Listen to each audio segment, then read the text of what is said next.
സർക്കാരിനെതിരെ ആഞ്ഞടിച്ച് DGP Jacob Thomas നിയമം നടപ്പിലാക്കുന്നതുകൊണ്ടാണ് തന്നെ മാറ്റിയതെന്ന് DGP പറഞ്ഞു. ഓരോ കാര്യങ്ങൾ ചെയ്യുമ്പോഴും സർക്കാർ തന്നെ സ്ഥലം മാറ്റുന്നുവെന്നും പുതിയ ചുമതല ഏറ്റെടുക്കാനില്ലെന്നും ജേക്കബ് തോമസ് പ്രതികരിച്ചു. അതേസമയം ജേക്കബ് തോമസിനെ മാറ്റിയത് സാധാരണ നടപടിയെന്നാണ് ആഭ്യന്തരമന്ത്രി രമേശ് ചെന്നിത്തല ഇന്ന് പറഞ്ഞത്. ഫ്ളാറ്റ് ലോബിയുടെ ഇടപെടലാണ് ജേക്കബ് തോമസിനെ മാറ്റാൻ കാരണമെന്ന് VS അച്യുതാനന്ദനും പ്രതികരിച്ചു. ഈ വിഷയമാണ് ന്യൂസ് ആൻഡ് വ്യൂസ് പരിശോധിക്കുന്നത്. ചർച്ചയിൽ നമ്മോടൊപ്പം മാധ്യമപ്രവർത്തകൻ ഷാജൻ സ്കറിയ, ഒപ്പം തന്നെ അഡ്വക്കേറ്റ് BRM ഷഫീർ, കോൺഗ്രസ് വക്താവ്, ഒപ്പം BJP വക്താവ് VV രാജേഷ്, CPM നേതാക്കളെയും ടെലിഫോൺ ലൈനിൽ ചേരും. ഒപ്പം ശിവൻകുട്ടി MLA തത്സമയം പ്രതികരിക്കും. ആദ്യം ഷഫീറിലേക്ക്. ഷഫീർ, ഇക്കാര്യത്തിൽ എന്തായാലും ആഭ്യന്തരമന്ത്രിയുടെ ഒരു പ്രതികരണം എന്തായാലും ഇന്ന് വന്നു കഴിഞ്ഞിരിക്കുന്നു. സാധാരണ നടപടി ഏത് രീതിയിലുള്ള ഒരു സാധാരണ നടപടിയാണ് ഇക്കാര്യത്തിൽ നിലനിൽക്കുന്നത്? ഇപ്പോൾ ഇവിടെ ഈ വിഷയത്തെ വലിയ വിവാദമാക്കേണ്ട കാര്യമൊന്നുമില്ല.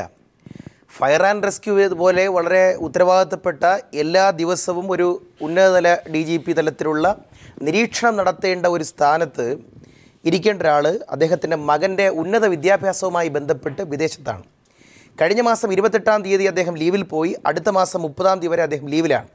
അപ്പോൾ ഫയർ ആൻഡ് റെസ്ക്യൂ പോലെ എല്ലാ ദിവസവും ദൈനംദിനമായിട്ട് ഇടപെടൽ നടത്തേണ്ട സ്ഥാപനത്തിൽ അതിൻ്റെ മേധാവി ഇല്ലാതെ വന്നപ്പോൾ സർക്കാരിൻ്റെ ഒരു ഉന്നതതല തീരുമാനത്തിൻ്റെ അടിസ്ഥാനത്തിൽ മന്ത്രിസഭയിൽ ചർച്ച ചെയ്ത് കൂട്ടായിട്ടെടുത്തൊരു തീരുമാനമാണ് ഇദ്ദേഹത്തെ കൺസ്ട്രക്ഷൻ കോർപ്പറേഷൻ്റെ MD ആയിട്ട് നിയമിക്കുക എന്നുള്ളത്.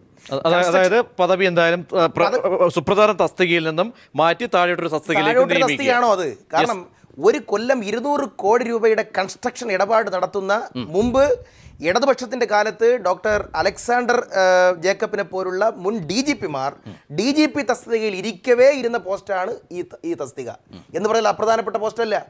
അലക്സാണ്ടർ ജേക്കബ് അന്നിരുന്നത് വളരെ അപ്രധാനപ്പെട്ട പോസ്റ്റാണ് എന്നൊരു ആരോപണം ഇടതുപക്ഷത്തിനോ BJPക്കോ ഉണ്ടോ? അങ്ങനെയെങ്കിൽ ഇന്ന് ഷഫീർ, ഇന്ന് കേരളത്തിലെ മാധ്യമങ്ങളടക്കം ഒരു പക്ഷേ ഉയർത്തിയ വിവാദങ്ങൾ അത് ഒരു ആവശ്യമില്ലാത്ത വിവാദങ്ങളാണ് എന്നുള്ളതാണ് നിങ്ങളുടെ ഷാജൻ സ്കറിയ. യുക്തിഭദ്രമാണോ മറുപടി? പ്രത്യേകിച്ച് ജേക്കബ് തോമസിനെ പോലെയൊരു ഉദ്യോഗസ്ഥനെതിരായ നടപടി അത് വരുമ്പോൾ സ്വാഭാവികമായിട്ടും ഷഫീറിന്റെ ആഭ്യന്തരമന്ത്രിയും ഇന്ന് ചൂണ്ടിക്കാണിച്ച വസ്തുതകൾ മുഖവിലേക്ക് എടുക്കാമെങ്കിൽ ഒരു തരത്തിലും മുഖവിലേക്കെടുക്കാൻ പറ്റുന്ന കാര്യമല്ല. അങ്ങനെയാണെന്നുണ്ടെങ്കിൽ ജേക്കബ് ഒരു IPS ഓഫീസർ, ഇത്രയും മുതിർന്ന ഒരു IPS ഓഫീസർ ഇങ്ങനെ പ്രതികരിക്കത്തില്ലല്ലോ. ഞാനത് ഏറ്റെടുക്കണോ വേണ്ടയോ എന്ന് ആലോചിക്കുന്നില്ല. സാധാരണഗതിക്ക് IPS ഓഫീസർമാർ പ്രതികരിക്കാറില്ല. അദ്ദേഹം പ്രതികരിക്കേണ്ട ഒരു സിറ്റുവേഷൻ ഉണ്ടാകുമ്പോൾ അതിൻ്റെ ഒരു പിന്നിലെ രാഷ്ട്രീയം ഭീകരമാണ്. ഇതിൻ്റെ അകത്ത് ഈ ജേക്കബ് തോമസ് എന്ന് പറയുന്ന ഉദ്യോഗസ്ഥനെ നമ്മൾ ശരിക്കും പരിശോധിക്കേണ്ടതുണ്ട്. അദ്ദേഹം സിറ്റി പോലീസ് കമ്മീഷനായിരുന്നു. അവസാനം അദ്ദേഹം പോലീസിൻ്റെ ഉത്തരവാദിത്തത്തിലേക്ക് ഈ കഴിഞ്ഞ വിജിലൻസിലേക്ക് വരുന്ന രമേശ് ചെന്നിത്തല ആഭ്യന്തരമന്ത്രി, അതിന് പൊളിറ്റിക്സ് ഉണ്ട് വലുത്. രമേശ് ചെന്നിത്തല ആഭ്യന്തരമന്ത്രി ആകുന്നതിന് മുൻപ് കഴിഞ്ഞ ഒരു 12 വർഷക്കാലം ഈ പറയുന്ന ജേക്കബ് തോമസ് എവിടെയായിരുന്നു ആർക്കും അറിയത്തില്ലായിരുന്നു. അപ്രധാനമായ തസ്തികകളിൽ മാത്രമായിരുന്നു. അതിൻ്റെ കാരണം അതിനു മുമ്പ് അദ്ദേഹം രാമവർമ്മ ക്ലബ്ബിൽ നടത്തിയ റെയ്ഡും അതിൽ വളരെ പ്രധാനപ്പെട്ട അന്ന് ഭരിച്ചുകൊണ്ടിരുന്ന പാർട്ടിയുടെ പ്രമുഖരായ ആളുകൾ ഇത് ഉൾപ്പെട്ടതോടുകൂടി അതിനുശേഷം അദ്ദേഹം പിന്നാമ്പറിലേക്ക് മാറിയതാണ്. പിന്നെ എങ്ങനെയാണ് വീണ്ടും അദ്ദേഹം രംഗത്തേക്ക് വരുന്നതെന്ന് വെച്ച് കഴിഞ്ഞാൽ ആഭ്യന്തരമന്ത്രിയായി ചുമതല ഏറ്റെടുത്തപ്പോൾ അദ്ദേഹത്തിന് രമേശ് ചെന്നിത്തലയ്ക്ക് ചില രാഷ്ട്രീയം ഉണ്ടായിരുന്നു. ഒന്ന്, ഇമേജ് നന്നാക്കണം. 2, അദ്ദേഹത്തിന് ചില ടാർഗറ്റുകളുണ്ടായിരുന്നു. ആ ടാർഗറ്റുകളുടെ ഭാഗമായാണ് വിജിലൻസിൽ കൊണ്ടുവന്ന് വെക്കുന്നത്. പ്രത്യേകിച്ച് പുള്ളി പരമസത്യസന്ധ, എനിക്ക് വളരെ പരിചയമുള്ളൊരു ഓഫീസറാണ്. ഇതുപോലെ സത്യസന്ധനായ ഒരു ഓഫീസർ കേരള പോലീസിൽ വളരെ കുറച്ചാണ്. അപ്പം ഈ ബാർക്കോഴയുമായി വലിയ ബന്ധമുണ്ട്. ഈ ബാർക്കോഴയിലേക്ക് വരുമ്പോൾ ഈ ബാർക്കോഴയുടെ കാര്യത്തിൽ ചെന്നിത്തലയ്ക്ക് ചില അപ്പൊ അങ്ങനെ വരുമ്പോൾ അത് മാണിയെ എന്ന് വെച്ചാൽ കറക്റ്റായിട്ട് കുരുക്കാൻ പറ്റിയ ആളാണെന്ന് വെച്ച് കഴിഞ്ഞാൽ അതിനുള്ള സത്യസന്ധത വിട്ടുപിഴിഞ്ഞാൽ അറിയാവുന്നതുകൊണ്ടാണ് അന്ന് അവിടെ വരുന്നത്. പക്ഷെ അത് കഴിഞ്ഞ് ഒരു ഘട്ടത്തിൽ എന്ത് സംഭവിച്ചു? പൊളിറ്റിക്കൽ സമ്മർദ്ദം മൂലം ബാർക്കോഴയിൽ നിന്ന് പിന്മാറേണ്ടി വരുന്നുണ്ട് ചെന്നിത്തലയ്ക്ക്. അങ്ങനെ ഒരു സിറ്റുവേഷൻ ഉണ്ടായി കഴിഞ്ഞപ്പോഴത്തേക്കാണ് അദ്ദേഹത്തെ പെട്ടെന്ന് മാറ്റാൻ ശ്രമിക്കുകയും പിന്നെ അത് വിവാദമാവുകയും ആ ബാർക്കോഴയിൽ നിന്ന് അദ്ദേഹത്തിന് ചുമതല മാറ്റുകയും ചെയ്തു. ഓർക്കണം, ഈ കോഴ തീരുന്നതിന് മുമ്പ് ബാർക്കോഴ വിവാദത്തിൻ്റെ ഇരിക്കുമ്പോൾ ചുമതല ജേക്കബ് തോമസിനായിരുന്നു. ഒരു പക്ഷെങ്കിൽ ബാർക്കോഴയുടെ ഭാവി ഇങ്ങനെ ആയിരിക്കില്ലായിരുന്നു. ശിവൻകുട്ടിയിലേക്ക്. ശിവൻകുട്ടി, ഇവിടെ കോൺഗ്രസ് പ്രതിനിധി സൂചിപ്പിച്ചതുപോലെ ഒരുപക്ഷെ ജേക്കബ് തോമസിന്റെ പ്രൊഫൈൽ പരിശോധിച്ചാൽ 29 വർഷക്കാലം അദ്ദേഹം ജോലി ചെയ്യുന്നു, കർത്തവ്യങ്ങൾ വളരെ പൂർണ്ണമായി തന്നെ നിറവേറ്റുന്നു.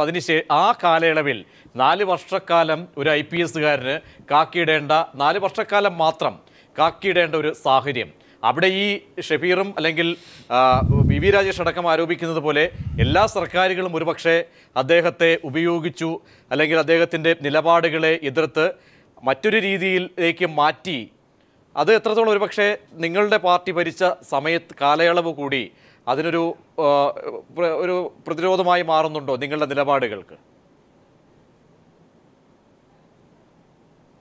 2007 ഒരു ഗവൺമെൻറ്റിന് ഉദ്യോഗസ്ഥന്മാരെ ക്യാബിനറ്റിന് ഭരണത്തിൻ്റെ സൗകര്യാർത്ഥം മാറ്റുവാനുള്ള അധികാരമൊക്കെ ഉണ്ട്. അത് LDF ഉണ്ട്, UDF ഉണ്ട്, BJP ഉണ്ട്. ഇവിടെ പ്രശ്നം അതല്ലല്ലോ.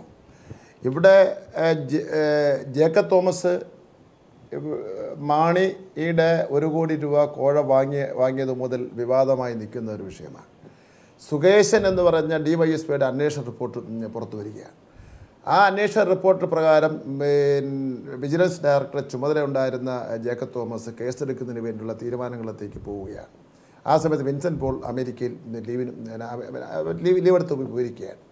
തിരിച്ച് വന്നതിന് ശേഷം കേസ് മാണിക്കെതിരെ എടുക്കേണ്ടി വരുമെന്ന് വന്ന കേസെടുത്താൽ മന്ത്രിസഭ പോകുമെന്ന് കണ്ടപ്പോൾ ഉടനെ തന്നെ ADGP ആയിരുന്ന ജേക്കബ് തോമസിനെ DGP ആയി പ്രൊമോഷൻ കൊടുത്തിട്ടാണ് ഈ ഫയർഫോഴ്സിലേക്ക് നിയമിക്കുന്നത്. അവിടെയാണ് ഇതിൻ്റെ ഒരു പ്രസക്തി വന്നത്. അല്ലാതെ ഒരുപാട് ഉദ്യോഗസ്ഥന്മാർ അങ്ങോട്ടും ഇങ്ങോട്ടും മാറ്റും എന്ന് മാത്രമല്ല, ഇപ്പോൾ ഇവിടെ പറഞ്ഞിരിക്കുന്നത് തൃശ്ശൂർ കോർപ്പറേഷനിൽ കണ്ടുപിടിച്ചിട്ടുള്ള 10-32 വരുന്ന വൻകിട നിർമ്മാണത്തെ സംബന്ധിച്ചിടത്തോളം നിയമവിരുദ്ധമായിട്ടുള്ള, അതുപോലെ കേരളത്തിലെമ്പാടുമുള്ള വൻകിട കെട്ടിട നിർമ്മാണത്തെ സംബന്ധിച്ചിടത്തോളം